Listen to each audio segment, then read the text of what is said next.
Muito bem, meus caros. Vamos lá, então? Temos ainda, então, agora a terceira corrente.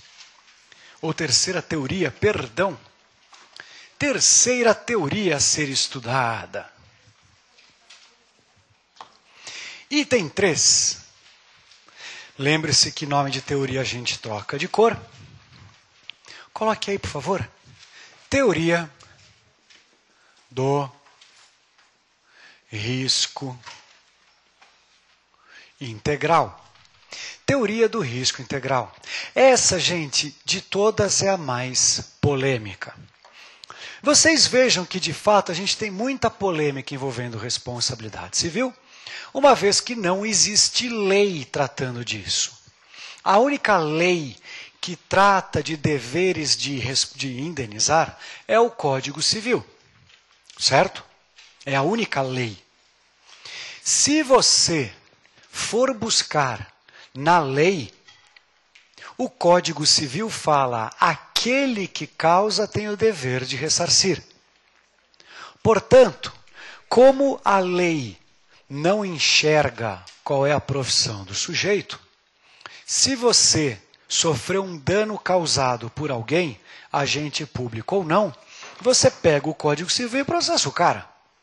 É uma opção que você tem. Fora isso, o outro lugar que tem algo escrito é o artigo 37, parágrafo 6 da Constituição, que fala que o Estado garante que vai indenizar os danos de seus agentes. Então isso é uma garantia, porque nem sempre você sabe quem é o agente ou nem sempre você quer processar a pessoa. Aí você vai usar essa norma constitucional. Só que aí não tem lei disciplinando nada. Então você tem duas opções, né?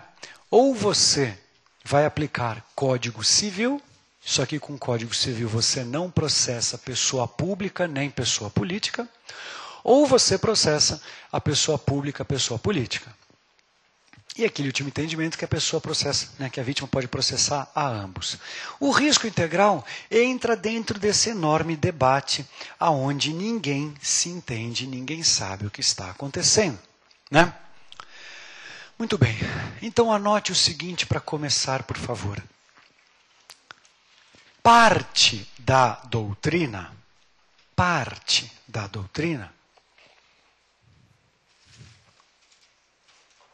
entende que risco integral é a mesma coisa que risco administrativo.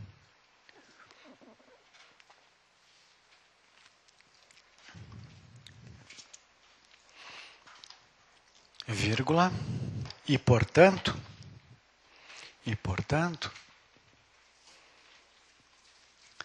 para estes, não existe uma terceira teoria. Não existe. Esse é o primeiro grupo, tá? Pula uma linha. Para um segundo entendimento,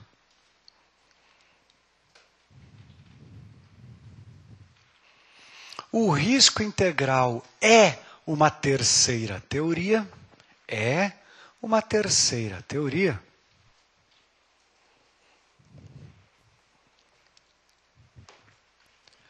Mas não é aplicável no Brasil.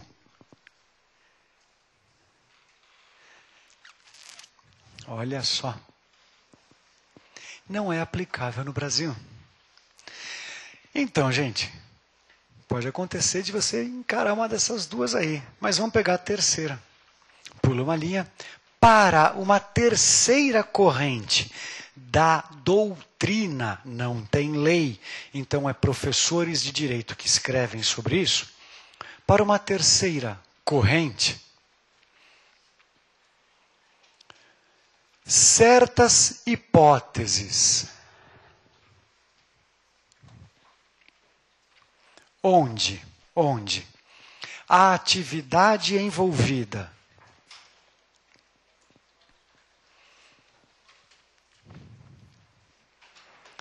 tem o potencial de. Tem o potencial de causar uma catástrofe, vírgula, vírgula, haverá expressa e taxativamente, sublinha essas duas coisas, haverá expressa e taxativamente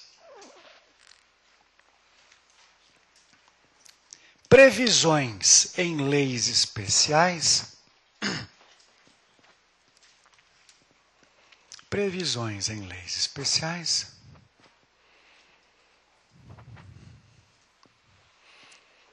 onde este, abre aspas, você vai escrever uma coisa agora que está começando a virar ultra modinha no direito civil. Este, abre aspas, dano pressuposto. Onde este dano pressuposto gerará o dever de indenizar,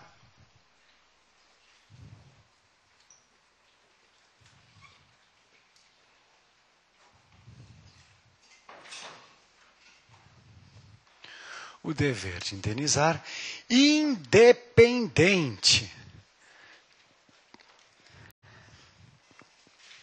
da demonstração do nexo causal.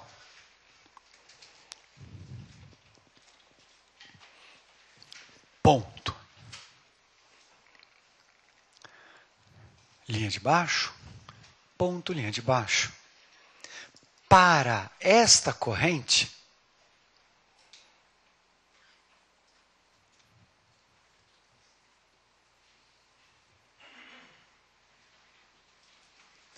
o Estado será responsabilizado. O Estado será responsabilizado bastando provar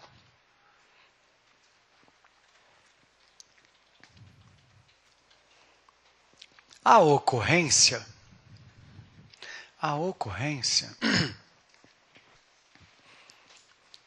de abre aspas, troca cor, sublinha, faz alguma coisa, dano específico, fecha aspas, previsto em lei.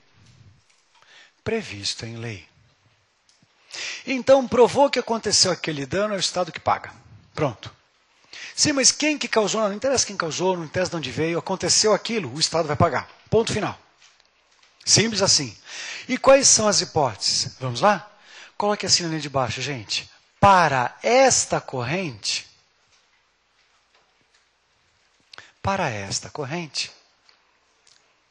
são três as hipóteses,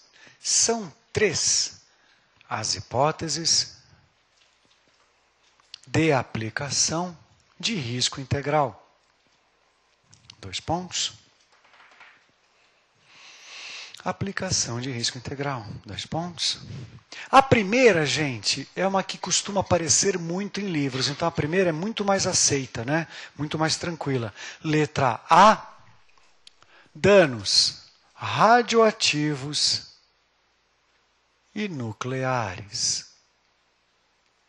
Danos radioativos e nucleares. Certo? Letra B.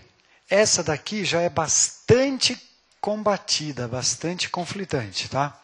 Mas para essa corrente aqui aplica. Danos gerais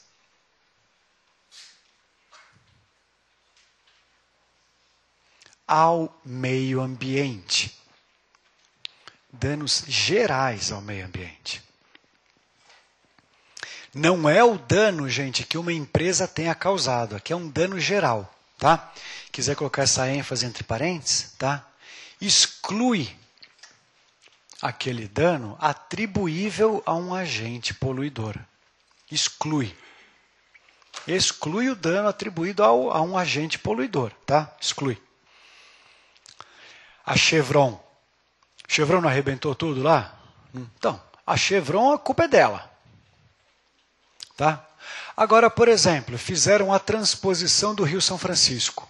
Fizeram a transposição e quando fez a transposição, desertificou toda uma região. Porque erraram o cálculo. Desertificou. É um dano? É. É um dano geral ao meio ambiente. Vai pagar. Certo? E a letra C, a letra C é a mais recente. Coloque aí, atos de terrorismo contra a aviação civil. Atos de terrorismo contra a aviação civil. Gente, esse último aqui foi feito sob encomenda. Não sei se vocês sabiam disso. Há 10 anos atrás, o biruta barbudo com um complexo de tatu, chamado Bin Laden, fez o quê? Pegou 2 aviões e derrubou as Torres Gêmeas. De imediato foi editada uma lei. Se o mesmo acontecer no Brasil, a culpa é do Estado. Se for ataque terrorista contra a aviação civil, a culpa é do Estado.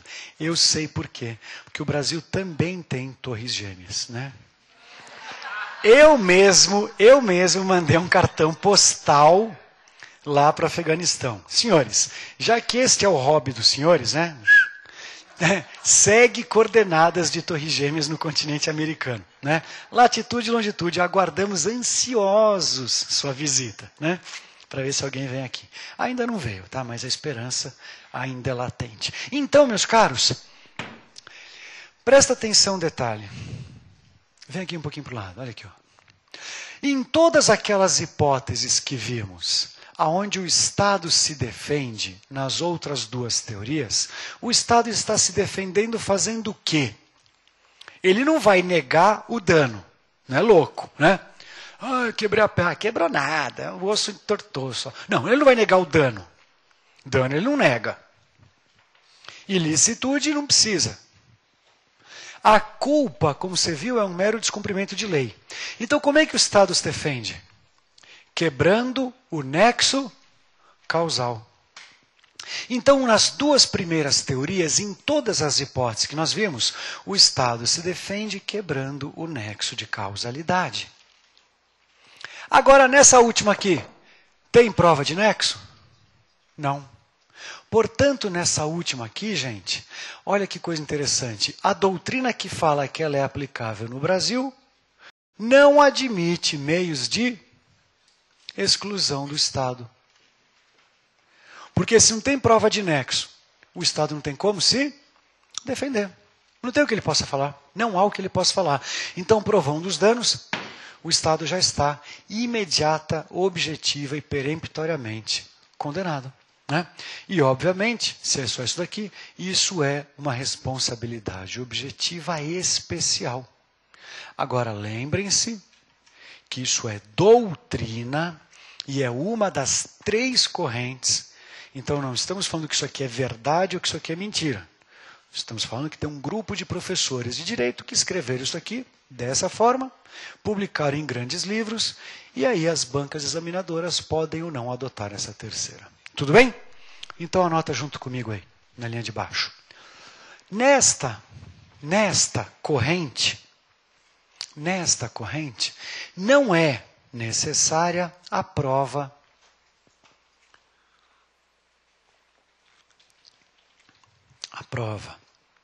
do nexo de causalidade e nem da culpa.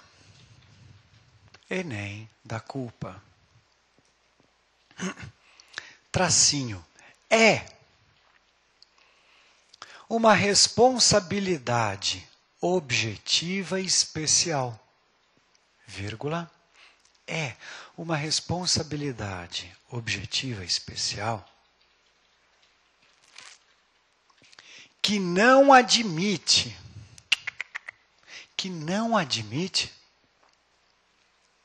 meios de exclusão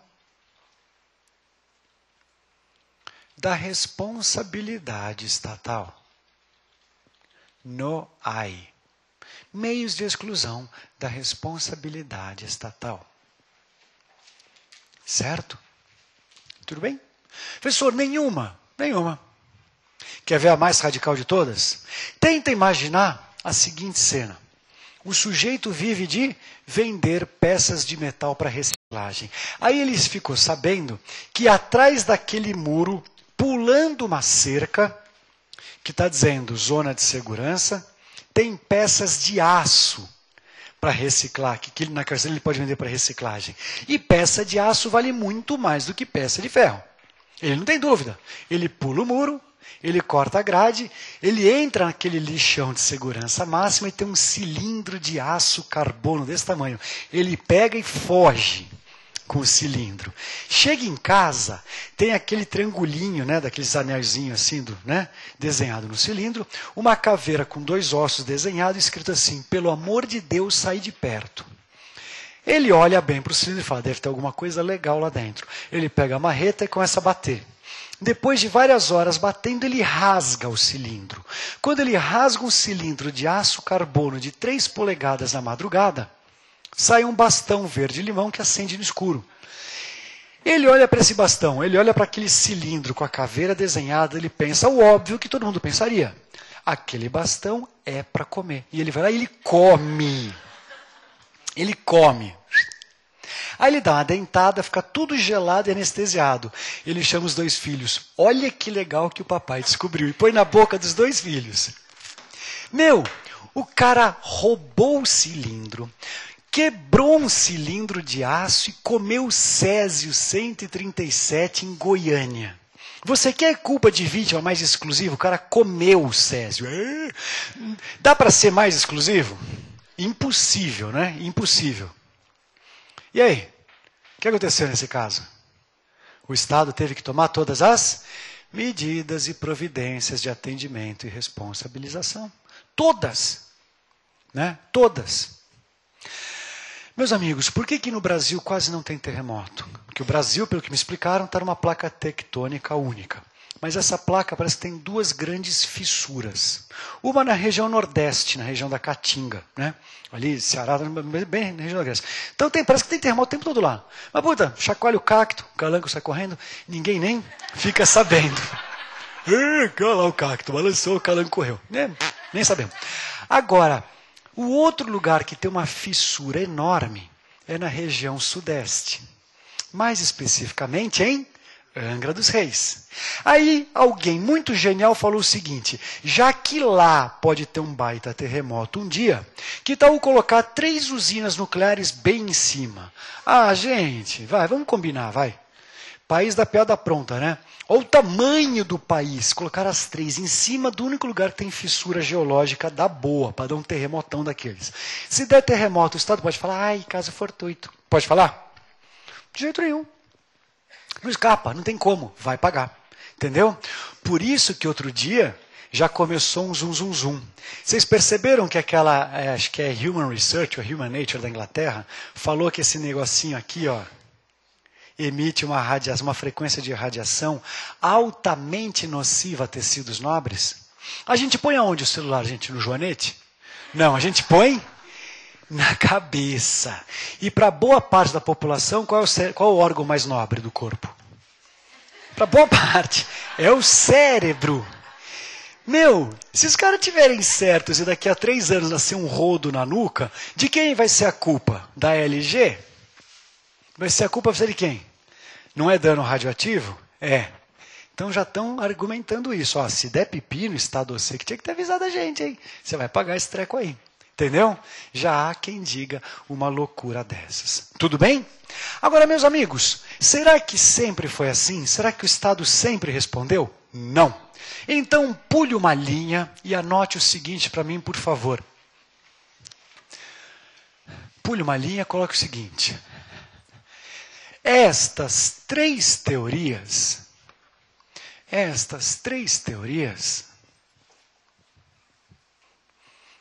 atuais,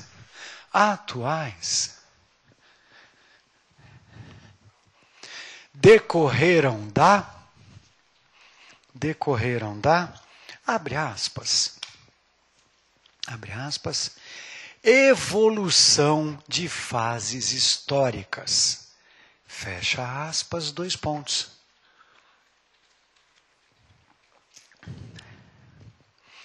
Muito bem, gente. Qual é a primeira fase? Vamos lá? Item 1. O item primeiro? Fase histórica da irresponsabilidade. Fase histórica da irresponsabilidade.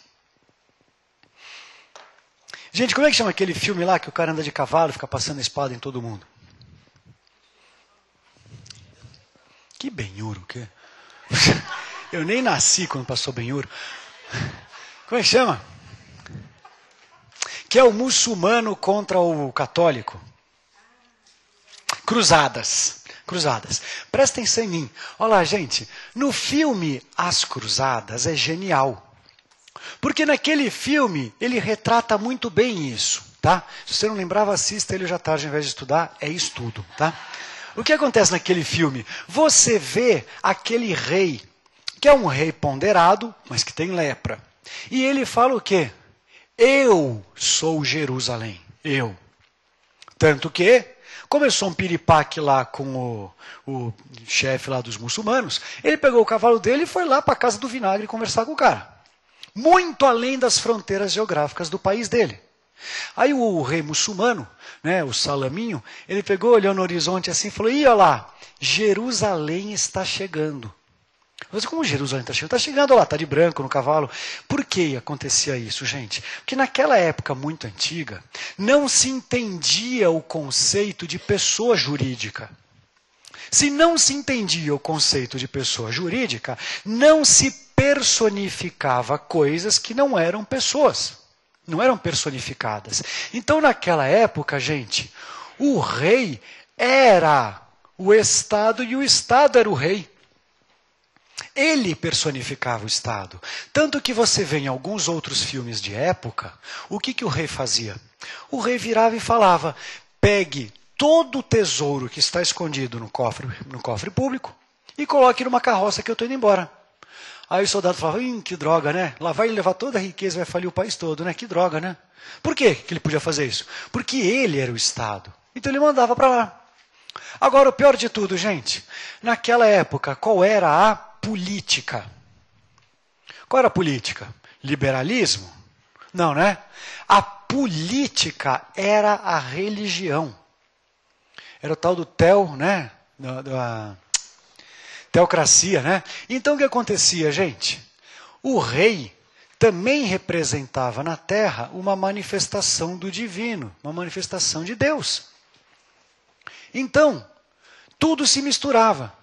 Então ficava fácil, né, você falar que você sofreu um dano, né? Você fala o seguinte, olha, o Estado me causou um dano. Mesma coisa que falar aqui, que o rei te prejudicou ou que Deus te causou um mal. Falava isso naquela época, zupa, né? Você era decapitado instantaneamente. Isso daí então, gente, que é o entendimento da fase pré-iluminismo francês. Muito tempo atrás. Para você cair da cadeira, veja que isso aqui é anterior a 1789, quando tivemos a Revolução Francesa, papapá, né? Gente, essa fase da irresponsabilidade foi a que permeou as primeiras constituições do Império do Brasil. Então, no início, o Brasil adotava a tal da irresponsabilidade, apesar de não termos o rei personificando o Estado e muito menos a religião como sendo a política local. Mas aconteceu isso sim. Então, nesta fase, a pessoa não podia arguir dano contra o Estado, não podia. O Estado causava danos, mas né, não era responsabilizável. E você tem que conhecer isso aqui através de 2 idiomas distintos, gente. 2. O primeiro é em francês. Né? Le roi ne peut pas mal faire. Ah, não, desculpa. Se você for escrever que nem Tarzan, é Le Roi ne peut mal faire.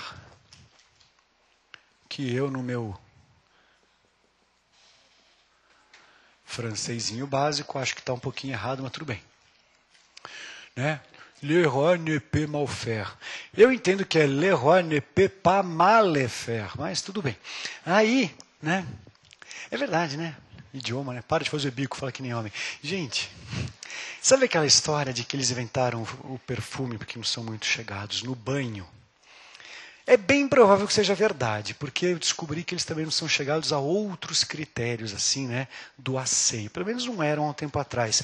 Quando eu era garoto, com 19 anos, não, 20, fui eu fazer intercâmbio na Cidade Luz por 2 meses.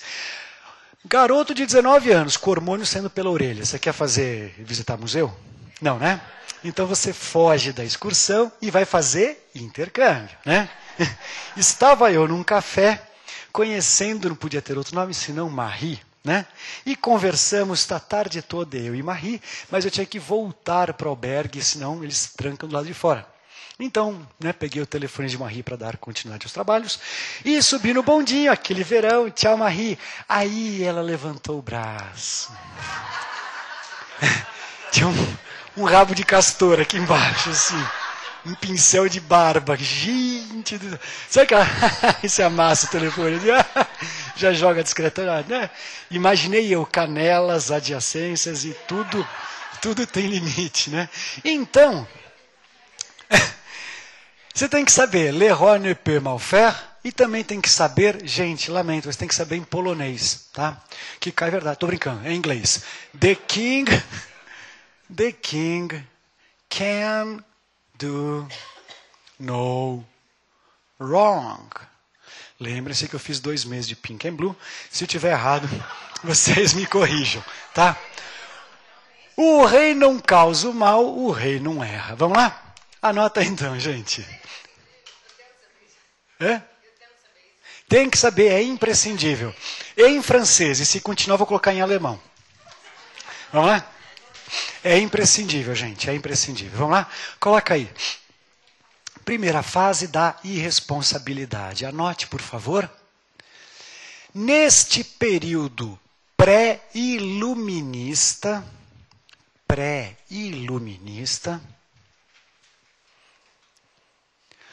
o rei personificava o Estado.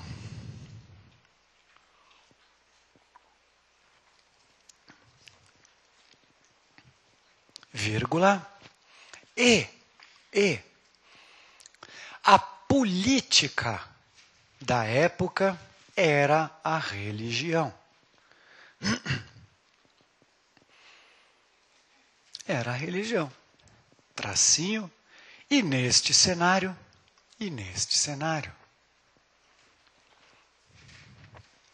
não se admitia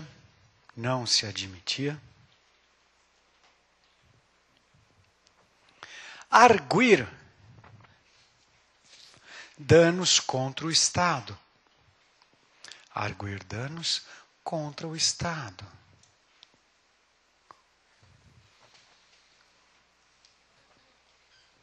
Ponto. Linha de baixo. Esta teoria foi adotada nas primeiras constituições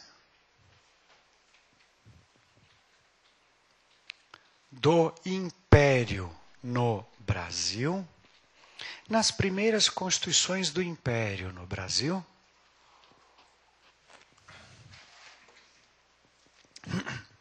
e também é conhecida como, dois pontos, também é conhecida como, dois pontos, le roi ne peut mal faire, le roi ne peut mal faire, tá meio Tarzan falando francês, né?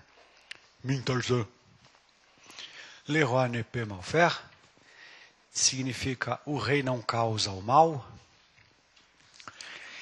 Ou the king can do no wrong.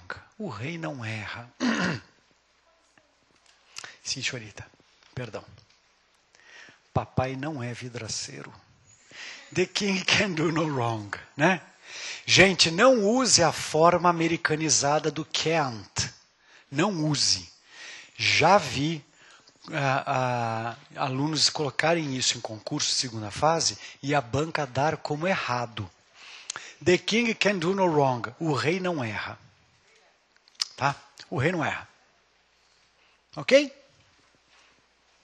Que é a mesma coisa, né? Deus não erra, né? Deus não erra. Ele se engana, né? Às vezes. Promove, né? Por exemplo, o Corinthians a campeão. Isso é um engano. Vamos lá, gente. Depois a coisa progrediu. E aí entramos, pula uma linha, item 2, na chamada fase civilista. Fase civilista. E o que aconteceu na fase civilista, senhores? O que aconteceu em 14 de julho de 1789? Além do nascimento de Ana Maria Braga, que mais? O marco, um mero marco, queda da Bastilha, né?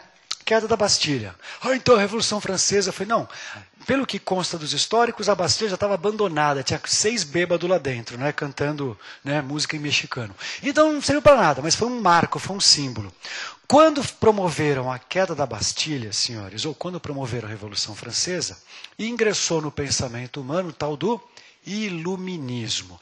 E o iluminismo francês tem como grandes características sempre promover as divisões dos poderes para garantir o cidadão.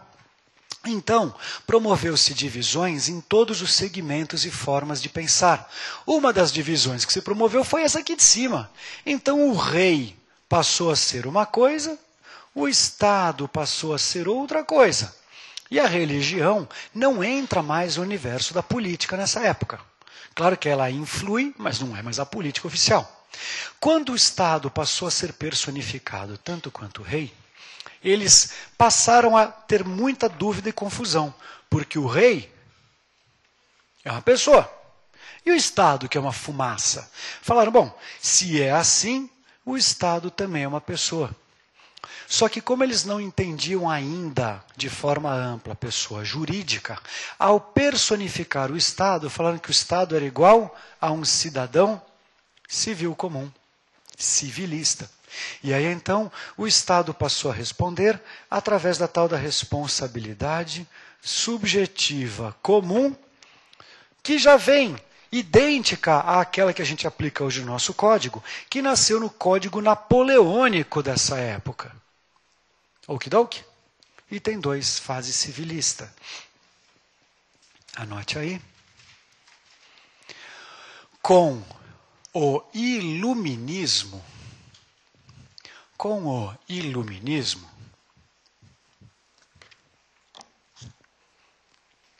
o Estado passou a ter personalidade própria,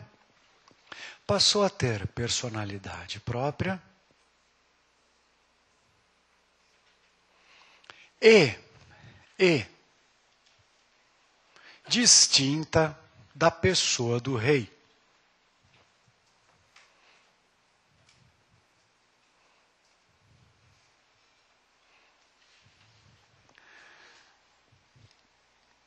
Ponto. Mesma linha, assim, vírgula. Assim, vírgula.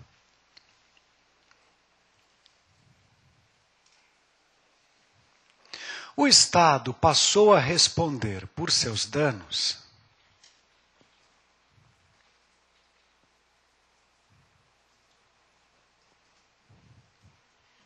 porém,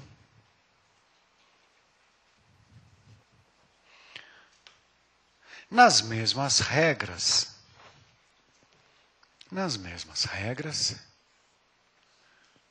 que uma pessoa privada comum. Tracinho, pessoa privada comum, tracinho, responsabilidade subjetiva comum. Subjetiva comum. Ponto. Pula uma linha, item 3. Fase publicista. Item 3º, fase publicista. É a fase atual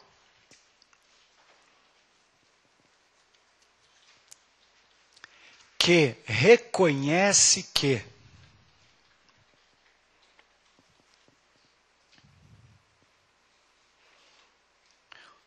o cidadão é muito mais fraco do que o Estado,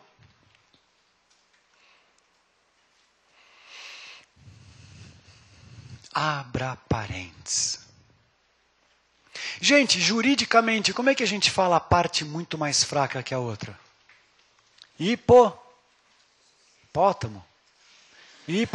Suficiente. Abra parênteses. Hipossuficiente. Tudo junto. Hipossuficiente. Fecha parênteses. E portanto,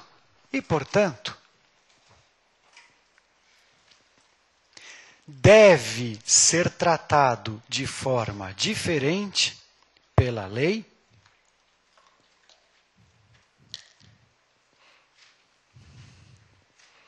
vírgula, para que a lei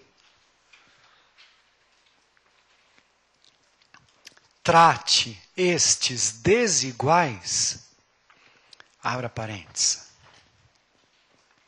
Para que a lei trate estes desiguais, abra parênteses, Estado e cidadão, fecha parênteses. Estado e cidadão, fecha parênteses, de forma desigual,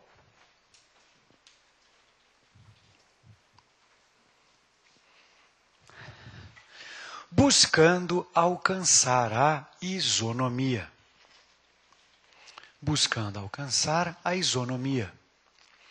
Senhores, o que é o princípio da isonomia? A lei trata igual aqueles que são iguais. E ela trata de forma desigual aqueles que são desiguais, que ela tenta equilibrar, né? Lembre-se que a justiça é cega e está segurando uma balança, ok? A única falha é que é mulher, né? Então, às vezes, ela tem, né, arroubos temperamentais, tal, né? Mas isso é uma outra questão. Muito bem, gente. Para encerrar a aula, vem para cá agora, olha só. Qual é a regra que nós temos, portanto? A regra é a seguinte. Nós temos uma vítima, nós temos um agente público e nós temos o Estado. Se a lei vai tratar os desiguais de forma desigual, a grande brincadeira aqui qual é? A grande brincadeira é que a Constituição traz uma garantia. Qual é a garantia que a Constituição traz? Se algum agente público causar danos, você pode reclamar do Estado que ele vai ter que te pagar. É uma garantia. Agora, gente, por ser garantia, você está obrigado a exercê-la? Ou se é uma garantia, se você quiser, você pode renunciá-la? Gente, a garantia do seu carro, a garantia da televisão. Você comprou uma TV, ela queimou. Você pode exercer a garantia, não pode? Pedir para trocar. Agora, você pode ter ficado tão irritado com aquela marca que você pode jogar aquela televisão na cabeça do gerente. E falar, pega a TV e enfia na sua goela. Não pode falar isso também? Ele falou, mas tem a garantia. Fala, a garantia é que se exploda. Você não pode fazer isso? Claro que pode. Então, gente, a Constituição garante que esse aqui vai pagar o que esse aqui fizer. Mas, esse aqui é pessoa física. Esse aqui é pessoa física. Então, o que o Código Civil fala? Ó, se o problema é entre pessoas físicas, se quiser, desce o sarrafo. Pode ir direto. Então, você pode eventualmente renunciar à garantia e buscar esse daqui. Agora, nada impede também de você quebrar o televisor na cabeça do gerente e pedir outro. Então, se você quiser, você pode ainda vir para cá e para cá tudo ao mesmo tempo. E aí você vai processar ambos, um baseado em Código Civil, o outro baseado em Constituição, formando o tal do litisconsórcio passivo. Até aqui tudo bem? Qual que é a grande drama, gente? Vamos imaginar que você, em vermelho, optou em exercer sua garantia. Você desceu porrada no Estado. Ao processar o Estado, você está narrando os fatos e você se preocupou em detalhar a conduta do agente. Para mostrar que o Estado vai ter que responder mesmo. Porque a Constituição fala, se o agente fizer besteira, o Estado paga. Como você narrou os fatos e detalhou a conduta do agente, nesse caso aqui, o Estado vai analisar o caso. Se você estiver narrando alguma coisa envolvendo conduta do agente por omissão, mas aquela omissão qualificada que vimos, o que a jurisprudência já vem aceitando tranquilamente? Que nesse caso, o Estado redirecione o processo já contra o agente. Ele evita responder à ação, ele já redireciona direto para o agente, invocando o artigo 70, inciso 3, do Código de Processo Civil. Como é que chama o direito do réu de redirecionar uma ação contra outro, quando este outro for quem tiver que pagar no final das contas? Isto é chamado de denunciação da lide. O que é lide? Lide é a briga. O que é denunciação? Denunciação é falar, ó, você está falando que a culpa é minha, pelo ato do terceiro, do outro. Como eu vou ter o direito de regresso contra o outro? O que é direito de regresso? Aquilo que você paga em nome de alguém, depois você tem direito de cobrar desse alguém. Como o Estado tem o direito de regresso contra o agente, que é um tópico que está no edital de vocês, que vocês me mostraram, tá? Como o Estado tem direito de regresso, ao invés de depois mover ação de regresso contra o agente, ele já pode simplificar tudo e junta duas em uma. Ao invés de existir um primeiro processo aqui, depois um segundo processo aqui, ele já direciona direto. Okidoki? Então, o último tópico, escreva o seguinte. Denunciação da lide. Não. É uma última coisa. Escreva epílogo. Ou, se quiser, despedida do tema. Né? Algo assim. Denunciação da lide. Anote o seguinte, por favor, gente. Aquele que tem por lei ou por contrato, vírgula,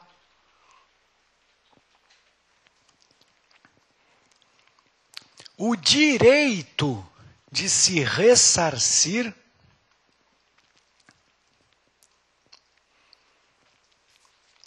sobre terceiro, vírgula, quando tiver que indenizar alguém,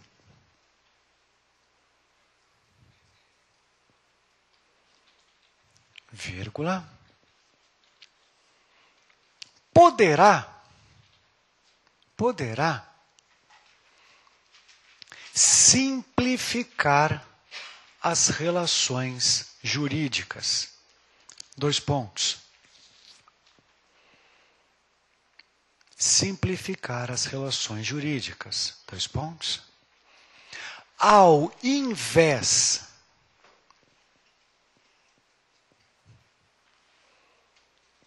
de indenizar alguém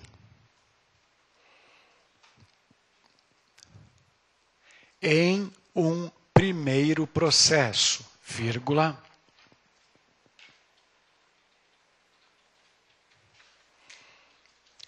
para depois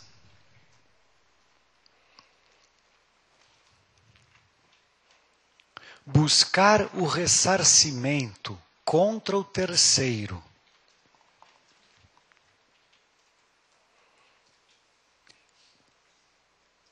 em um outro processo, vírgula,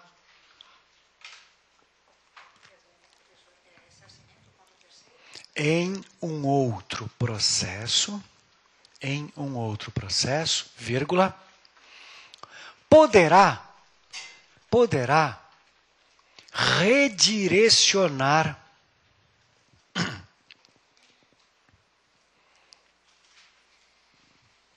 a ação movida pela vítima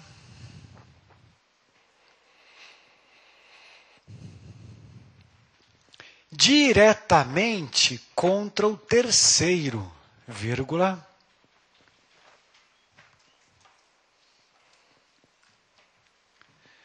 já no primeiro processo.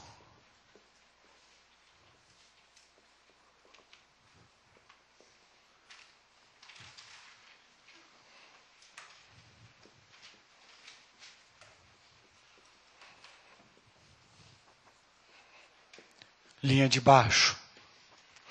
O artigo 37, parágrafo 6º,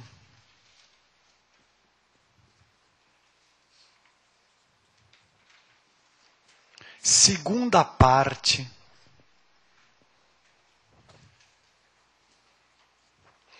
da Constituição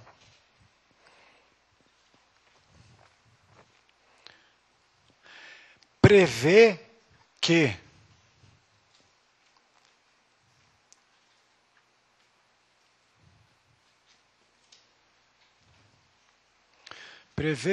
o Estado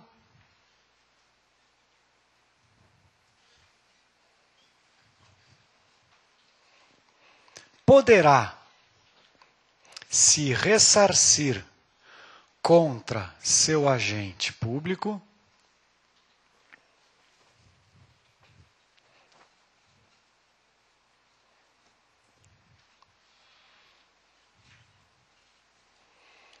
quando tiver que indenizar alguém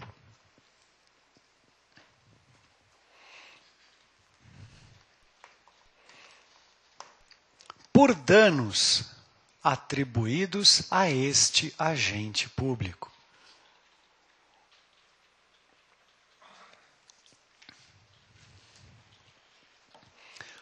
Ponto. Linha de baixo. Esta ação de regresso, isso eu quero entre aspas, já que eu vi no edital de vocês que consta como tópico específico. Esta ação de regresso que o Estado moverá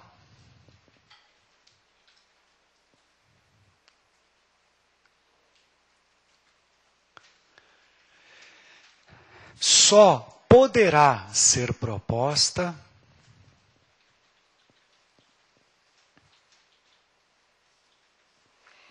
depois que o Estado tiver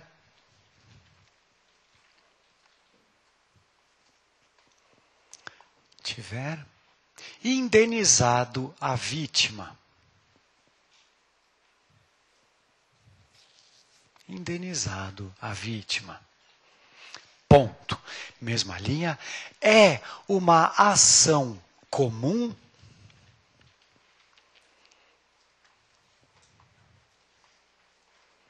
regida pelas regras do Código Civil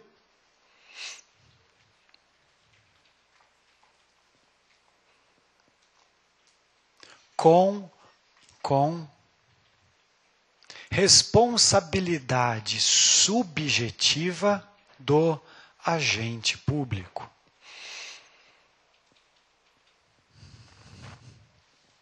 Ok? Então, tudo que você viu da ação privada é essa que vai ser movida, chamada ação de regresso. Diga. Independente. Você vai ter que mover a ação contra o agente público em responsabilidade civil, subjetiva. Você vai ter que provar. O Estado é que tem que provar.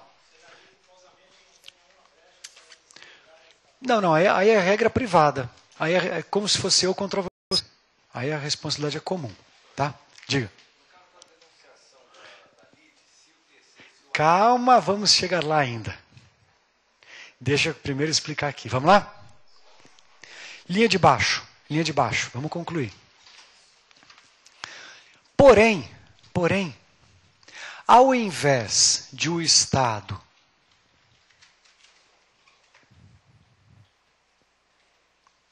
primeiro indenizar a vítima,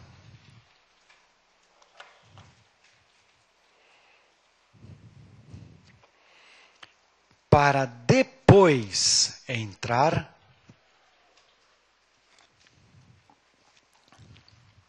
com ação de regresso, vírgula, poderá, em certos casos,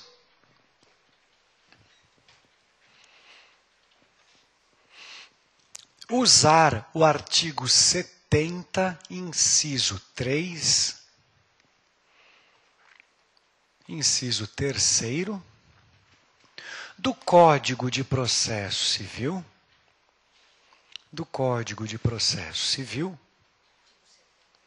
inciso 3º, do Código de Processo Civil, e tentar se excluir da ação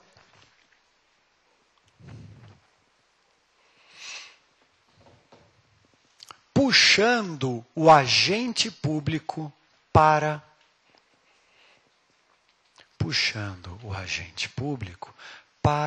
o seu lugar de réu naquele processo. Puxando o agente público para o seu lugar de réu naquele processo. Ponto. Primeira observação, senhores.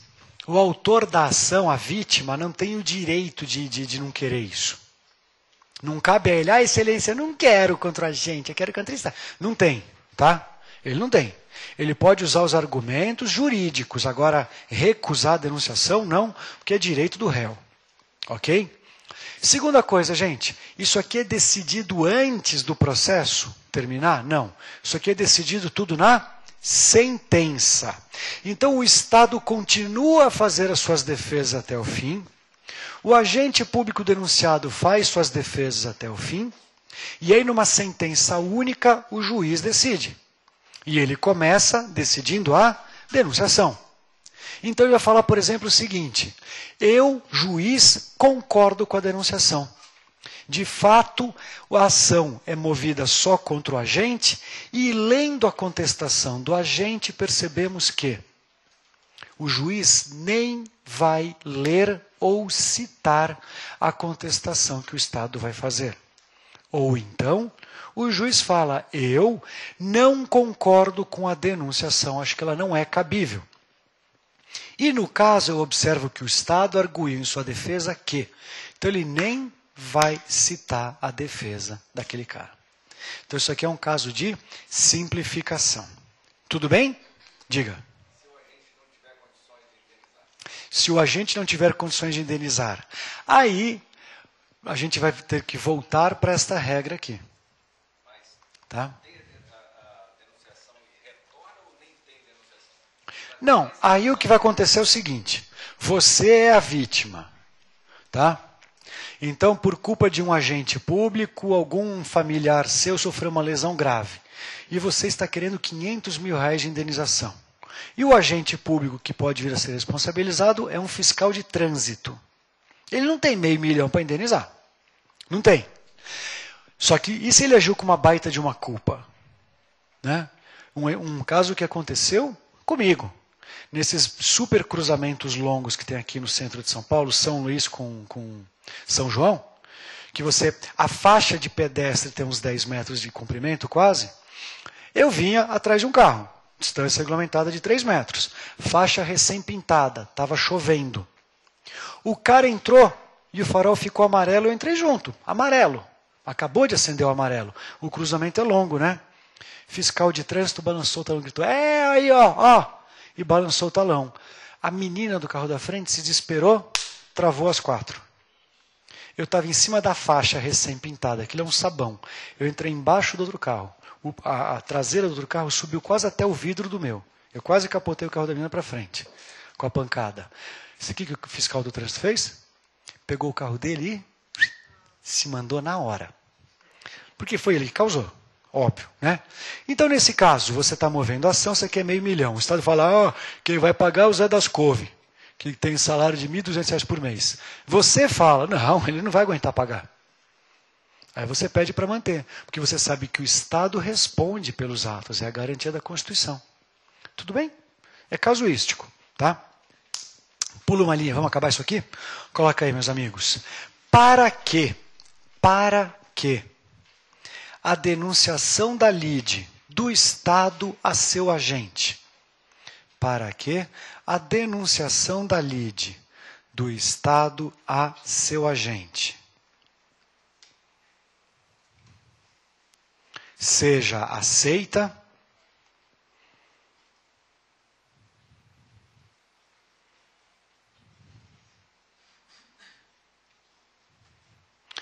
a corrente majoritária exige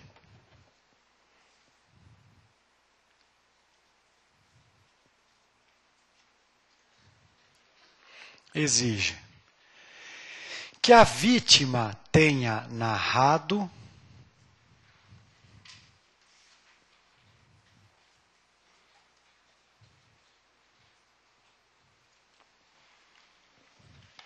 a conduta do agente causador do dano,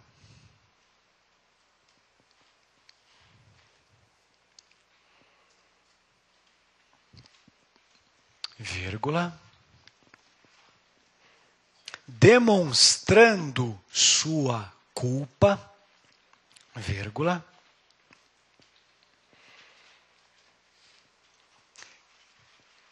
em uma hipótese de, abre aspas, responsabilidade subjetiva.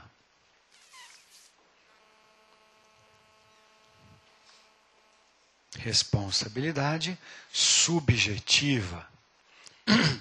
Fecha aspas, ponto. Ok? Então, se você quiser colocar esse esquema é o seguinte, ó. Aqui é um primeiro processo, vítima contra o Estado. Segundo processo, Estado contra o agente público. O que é aqui embaixo? É o primeiro processo com denunciação. Vítima contra o Estado, mas o Estado sai. Ele denuncia e entra o agente público no lugar. Na verdade, os dois vão ficar até o fim. Entra ou sai na hora da sentença, tá? Mas eles vão produzir suas defesas todas. Quando? Quando fatos narrarem conduta do agente culposa e for responsabilidade subjetiva. Tudo bem? Então isso é o que se prega hoje, tá? Na verdade, gente, nos concursos jurídicos, tecnicamente jurídicos, hoje admite-se a denunciação em qualquer caso. Não precisa mais de conduta culposa, não precisa ser subjetiva, nada disso. Se for economia processual, pode denunciar. Daqui a pouco alguém manda um torpedo aí, né? Professor, eu estou com um livro que fala que é só na subjetiva. Então, como eu sei que vocês gostam muito de ler texto de norma, quem quiser leia a instrução normativa número 1/96 da Advocacia Geral da União. A instrução normativa número 1/96 da Advocacia Geral da União fala o que no seu primeiro artigo? O Estado deve denunciar a ação, deve denunciar a lide a seu agente causador do dano. Não colocou nenhuma regrinha, mandou denunciar. Então, na esfera federal, o Estado deve denunciar a lide a seu agente. Esta é a regra a ser seguida. Tá bom? Então, apesar de a gente ter um entendimento na jurisprudência, nós temos uma norma escrita que fala outra coisa. Okidoki? E com isso a gente encerra o estudo da responsabilidade civil e estamos liberados para começar outro estudo ainda mais legal. Vamos falar dos bens públicos. Vamos lá? Tema novo, vida nova, bens públicos. Aí, bens públicos. Bens públicos. Bens públicos. Muito bem, senhores. Se vocês forem até a janela da sua casa, olhar da janela para fora e procurar no horizonte, você consegue descobrir que bem é público e que bem que não é? Só olhando? Não dá. Tem que ter uma regrinha. Tem que ter uma norma jurídica, certo? A norma jurídica que existe, meus caros, é a seguinte. Comecem a notar junto comigo. Conforme o artigo 98 do Código Civil, conforme o artigo 98 do Código Civil,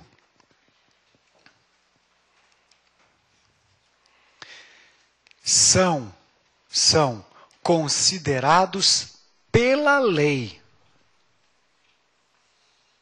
como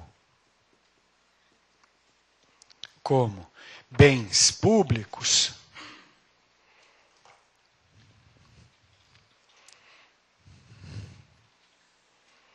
aqueles de, sublinha a troca de cor, aqueles de domínio, abra parênteses,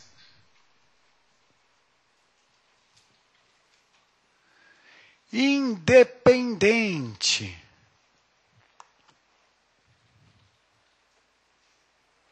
de quem esteja na posse ou uso. Fecha parênteses.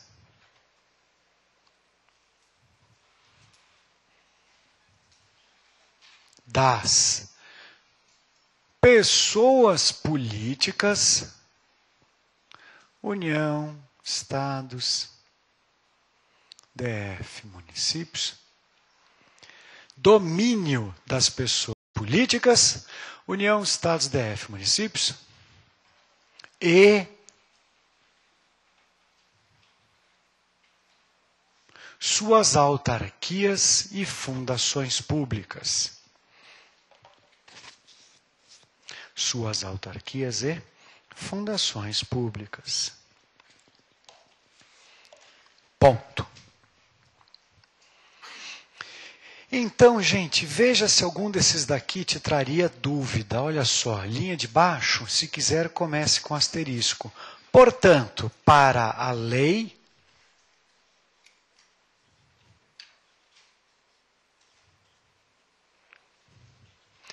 não são bens públicos,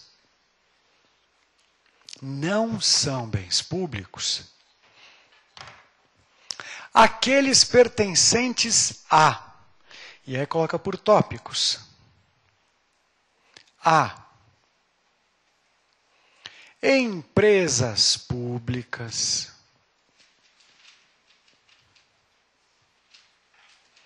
sociedades de economia mista,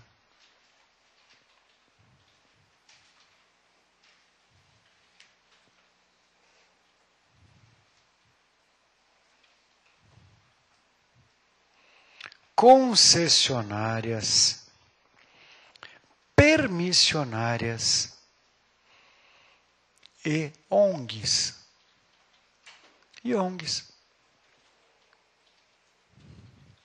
Porém, gente, você aprendeu uma coisa comigo. Lembra quando a gente estava falando que a administração pode deixar de pagar o contratado e mesmo assim o contratado continua obrigado a prestar o serviço? Lembra disso? É porque eu invoquei um princípio. Você lembra qual era o princípio? Princípio da permanência ou da continuidade, porque o serviço público não pode parar. Gente, o que acontece se um desses caras aqui for prestador de serviços públicos.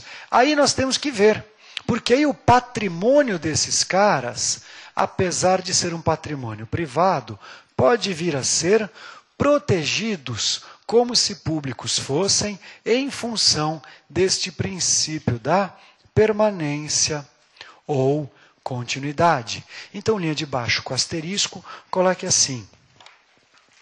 Porém,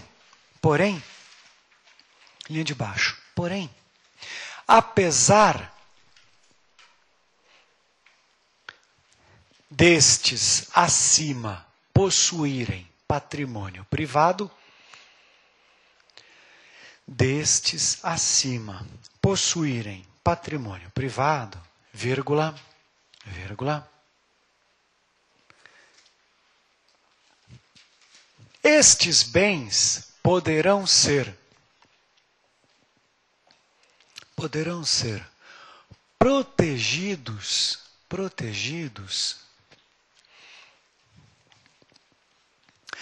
como se públicos fossem, vírgula,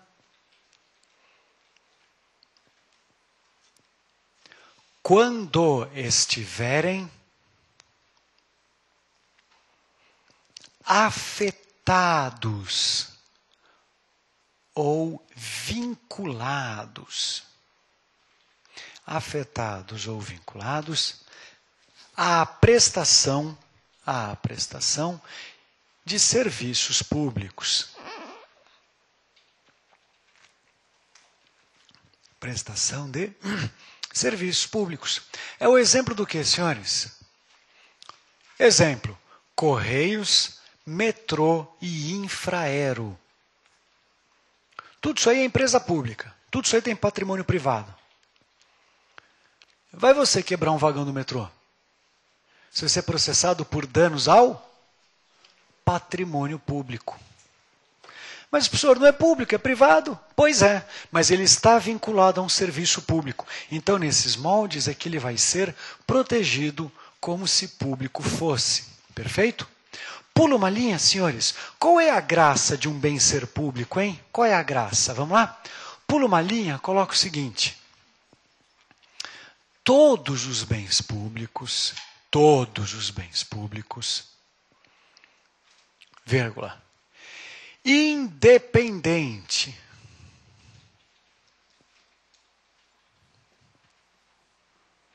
de uso e destinação,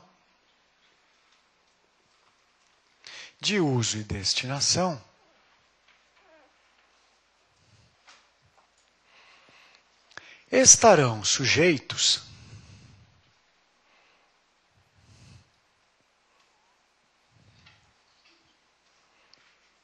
a um regime jurídico. Você já sabe o que é regime jurídico. Você lembra do conceito de regime jurídico? Conjunto de normas e princípios. Há um regime jurídico protetivo. De, dois pontos. Primeira coisa que não acontece com bem público, gente. Qual é a primeira, a mais importante? Não. Também, mas a mais importante é a primeira. Item 1. Imprescritibilidade. São imprescritíveis. Escreve isso, abra parênteses que eu vou ter que te explicar o que é isso. Imprescritíveis. Aí olha para cá, gente.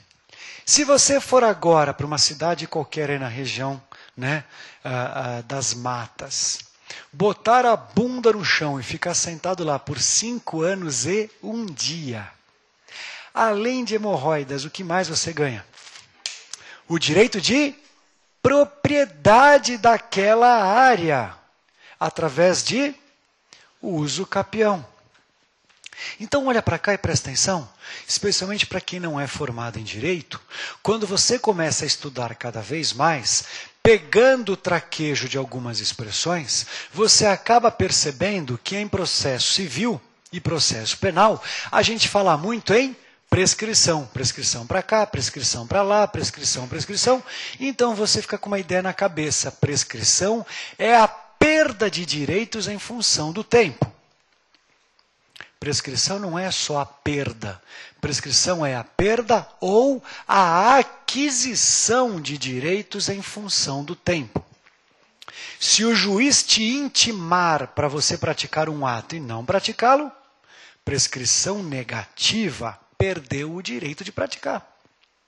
Se você tem uma posse, cercadinho, onde você coloca uma casinha, cria carneirinho e fica lá dentro do prazo regulamentado por lei, você adquire o direito de propriedade, porque o tempo passou, ninguém impugnou, agora é teu. Chama-se uso capião. Certo? Imprescritibilidade. Abra parênteses, escreva para mim, por favor. A prescrição é. A prescrição é.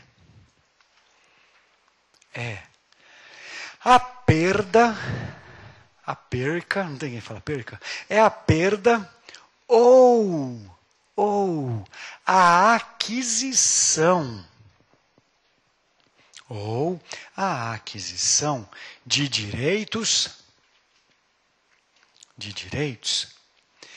em função do decurso do tempo. Ponto ainda nos parênteses. Ponto. Mesma linha. Aquele que tem a posse de um bem,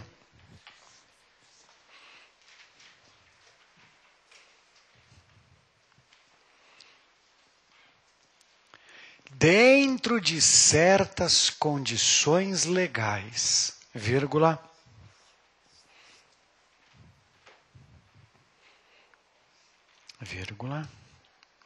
e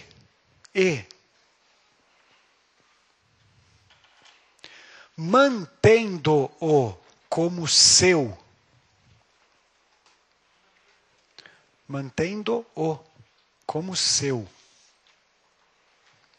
por certo prazo previsto em lei,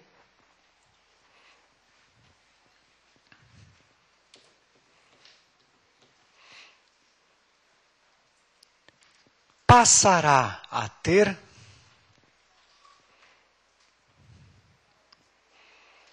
o direito de propriedade sobre este bem, passará a ter o direito de propriedade sobre este bem,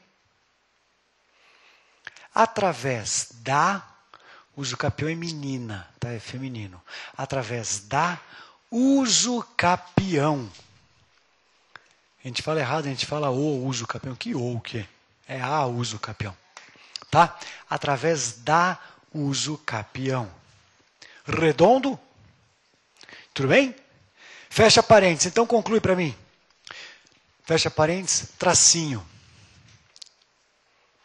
Bem público não sofre uso capião. Puta, mas de jeito nenhum, não tem como.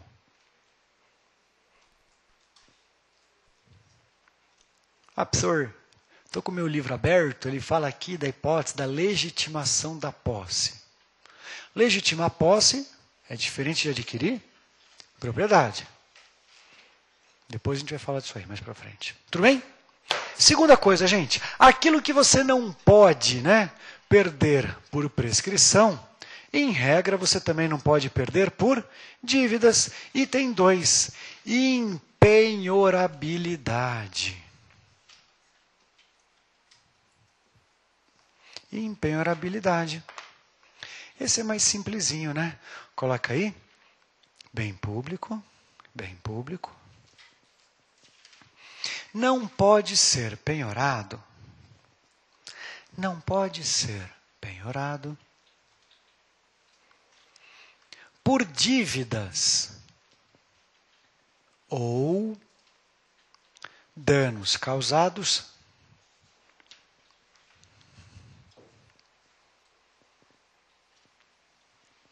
pela pessoa pública a quem pertença. pela pessoa pública a quem pertence. E, meus caros, se você não pode sofrer uma penhora daquilo, você pode bancar o sabichão e oferecer aquela coisa em garantia? Também não. Então, item 3, coloque. Não oneráveis. Não oneráveis. Explica para você mesmo o que é isso. Tracinho, tracinho. Bem público. Bem público. Não pode ser dado em garantia. Não pode ser dado em garantia. Senhores, valendo almoço no Rubaiá da Figueira, com direito a buffet de ostras, sobremesa, bebida alcoólica e cafezinho. E eu ainda levo e busco, hein? Fico na porta esperando você comer e ficar satisfeito. Quais são as 4 formas de oneração patrimonial em garantia?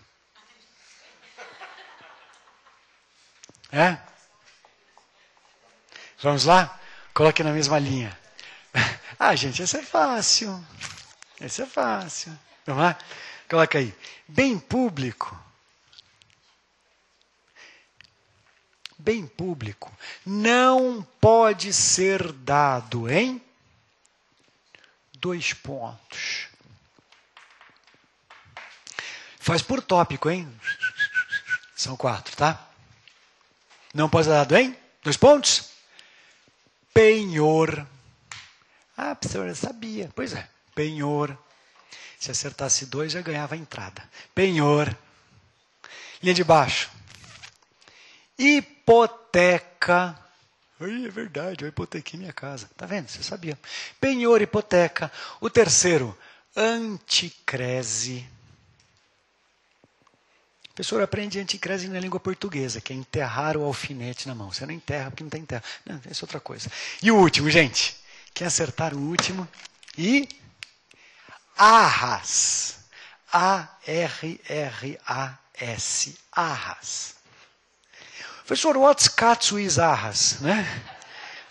De qual idioma veio isso? É o seguinte, olha só. Vamos imaginar que hoje você more num apartamento de 50 metros, com um dormitório que você se matou para conquistar. Né? É teu, vale aí seus 250 mil reais, você está feliz da vida e você acabou de passar no concurso. Você vai querer? Depois é óbvio que você comprar o carro e depois que você for para Miami fazer sacolas, qual a terceira coisa que todo mundo que passa no concurso faz? Troca o apartamento. Aí você vai comprar um novo. Se o vendedor do novo, que em tese é mais caro, for de má fé, o que ele fala para você? Me dá o seu apartamento em sinal do negócio. O que é sinal? Arras. Aí você fala, puxa, que legal, posso dar? Pode, deixa ele em sinal. Assina aqui, registra em cartório. O que diz a lei? Se futuramente o negócio não se concretiza por culpa exclusiva do comprador, ele perde para o vendedor a título de indenização as arras oferecidas. Sacou? Pula uma linha, gente. Vamos fazer na forma de pergunta e resposta? Vamos usar o português? Mas, professor, qual seria o português? Anda cá. Senhores, vamos lá. Pergunta. Bem público pode ser alienado?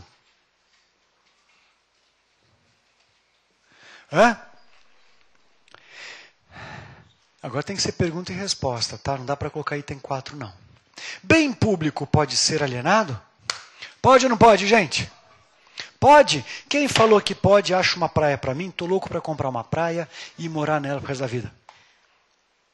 Pode, então? Não pode. Quem falou que não pode, fala uma coisa para mim. A polícia usa a viatura até derreter, né? O policial está empurrando o pneu ainda, assim, né? Porque já, né? É assim que funciona? Não. Professor, eu estou cansado, com fome, vai para o inferno, fala logo. Gente, resposta, coloca aí. A alienabilidade de um bem público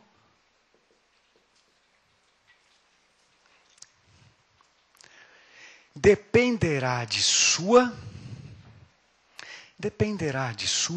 troque a cor em maiúsculo sublinhado, de sua afetação administrativa.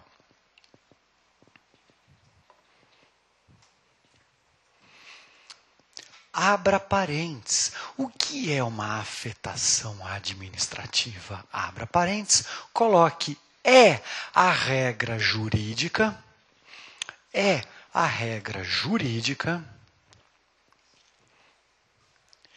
que disciplina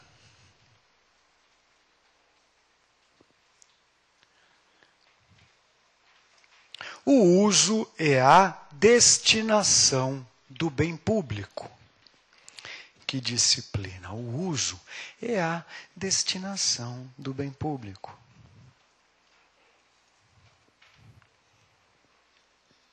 Então vai depender da afetação. Vamos lá? Pula uma linha, meus caros. Pula uma linha. Item primeiro. Coloque aí. São considerados, abre aspas, são considerados, abre aspas,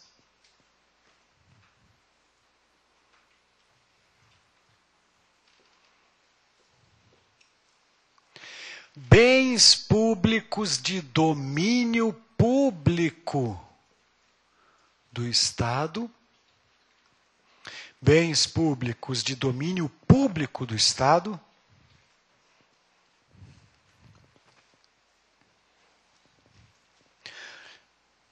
todos aqueles que estejam afetados, vírgula, e troca de cor ou sublinha. Enquanto estiverem afetados, são inalienáveis. Inalienáveis. Senhores, como a outra forma mais difícil de falar a inalienabilidade? Abra parênteses. São indisponíveis. Fecha parênteses. Aquilo que é inalienável está indisponível. Fecha parênteses, vírgula, e são duas as afetações possíveis. Dois pontos.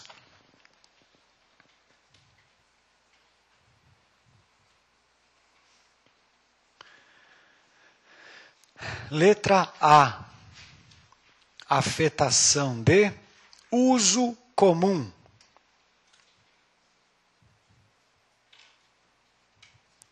Tem alguns que gostam de falar uso comum do povo. Alguns colocam do povo, tá? Uso comum ou uso comum do povo. Coloque assim. São os bens destinados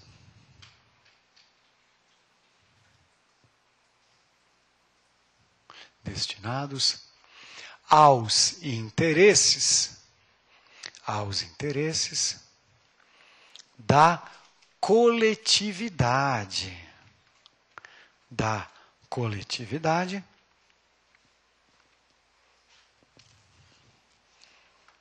vírgula, que em regra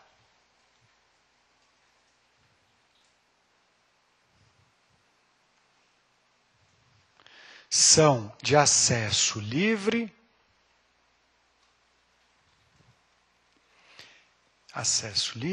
e uso democrático.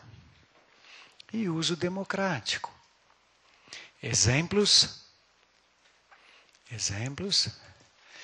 Viadutos, ruas, praias, praças.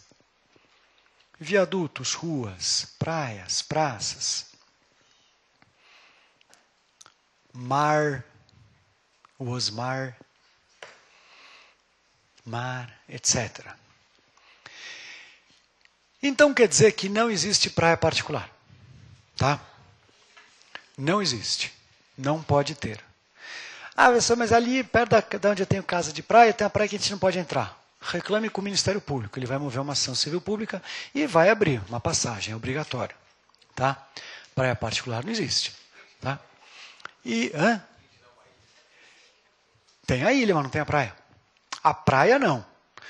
Né? A praia não.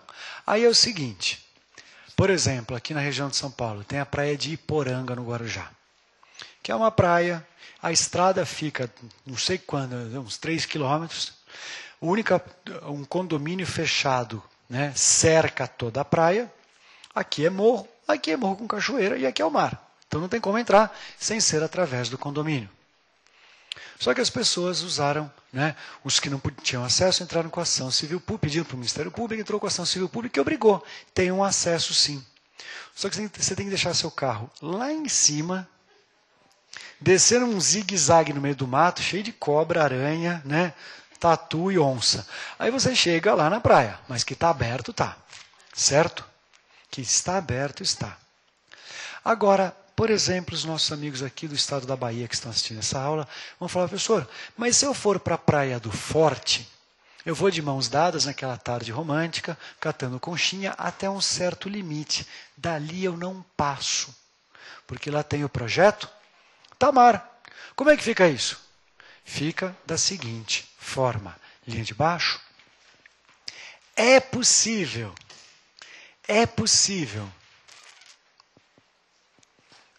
impedir o acesso ou uso destes bens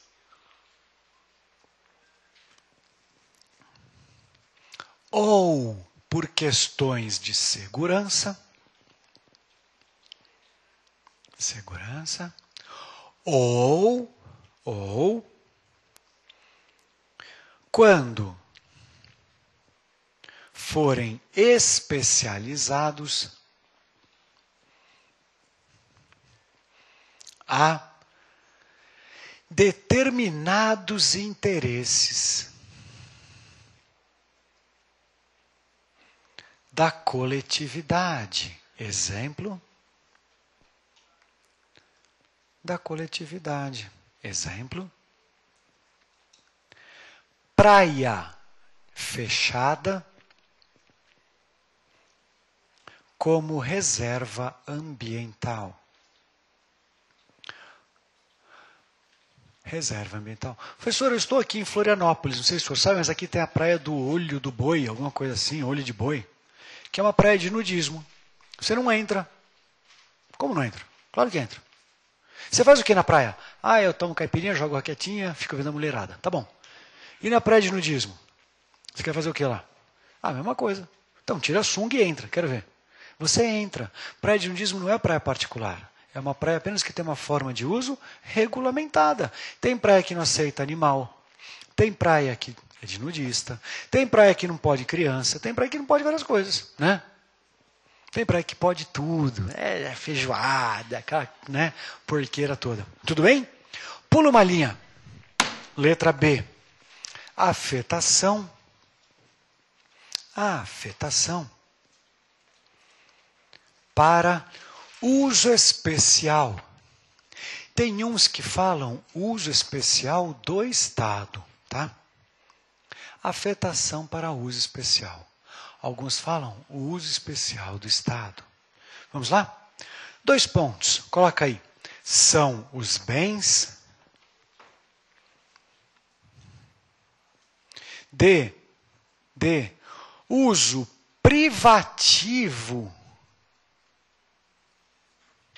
do Estado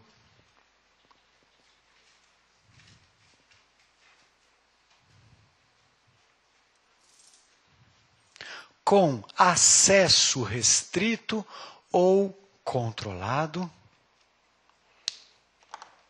Acesso restrito ou controlado.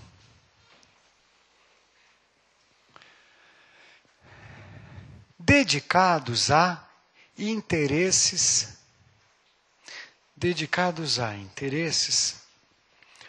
próprios da administração. Interesses próprios da administração. Exemplos. Vamos sair um pouco dos bens imóveis para você não ficar com a cabeça viciada. Coloque aí, viatura de polícia, computador da Receita, prédio do fórum, penitenciária, etc. Tudo bem? Tranquilos? Maravilha. Senhores, qual a diferença básica entre o uso comum e o uso especial em termos de destinação? Olhem para cá e prestem atenção. Gente, eu posso editar uma lei falando o seguinte: o mar bate na areia, fazendo ondinha. Tem peixinho, a água é salgada, mas essa faixa de areia não é praia. Eu vou dar outro nome a ela e a partir de agora, então, eu estou desafetando. Eu posso fazer uma loucura dessas? Impossível. Por quê? Porque os bens de uso comum, eles já são naturalmente, eles são intrinsecamente de uso comum. Agora, gente, um carro. O carro é um carro, para qualquer um usar. Agora, pintou de branco com preto, botou sirene em cima, virou viatura. Tirou sirene, pintou de rosa, virou carro. Portanto, a diferença básica é que, para ser um bem de uso especial, depende de uma lei ou de um ato administrativo de afetação. Se depende de lei ou de ato, eu posso revogar a lei ou o ato. Tem algo que eu possa revogar no uso comum? Não. Se não tem o que você não possa revogar, em regra você não desafeta. Tem algo que eu possa revogar no uso especial? Tem, porque ele depende de uma norma. E quando desafetar, ele chama como? Quando desafetar, ele tem outro nome. Vamos lá? Pula uma linha, meus caros. Coloca o seguinte. Como regra, os bens de uso comum,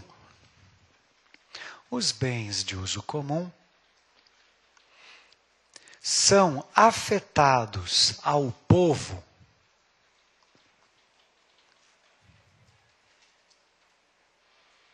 por sua própria natureza, vírgula,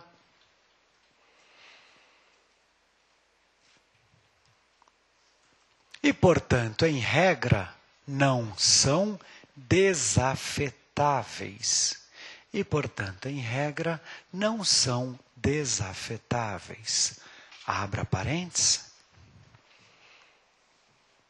Abra parênteses. Não são desafetáveis. Abra parênteses. Excepcionalmente,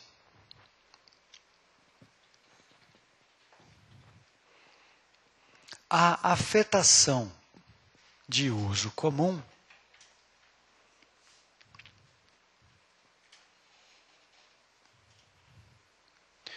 pode ser instituída por lei ou ato administrativo,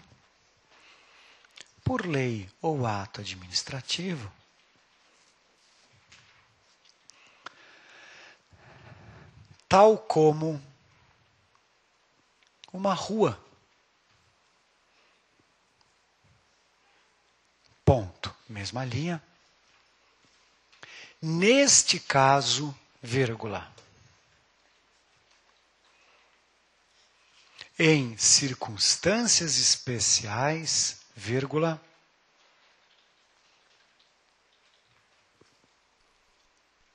será possível desafetar. Neste caso, em circunstâncias especiais, será possível desafetar. Fecha parênteses, ponto.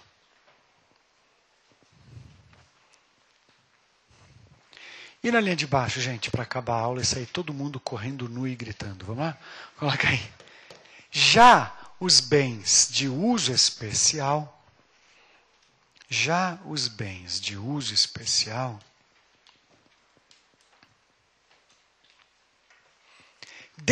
dependem de uma lei ou ato administrativo.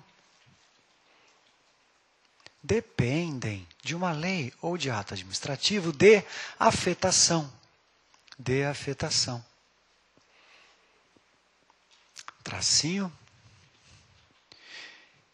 E estes podem ser desafetados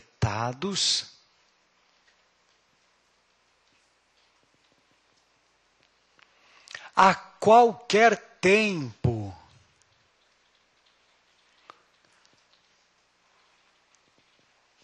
Ok? Ponto. Agora que você entendeu que pode desafetar, a gente pega daí na próxima aula, porque é a outra classificação, é o número 2. Tá bom? Tchau, gente. Obrigado. Até a próxima aula. Um abraço.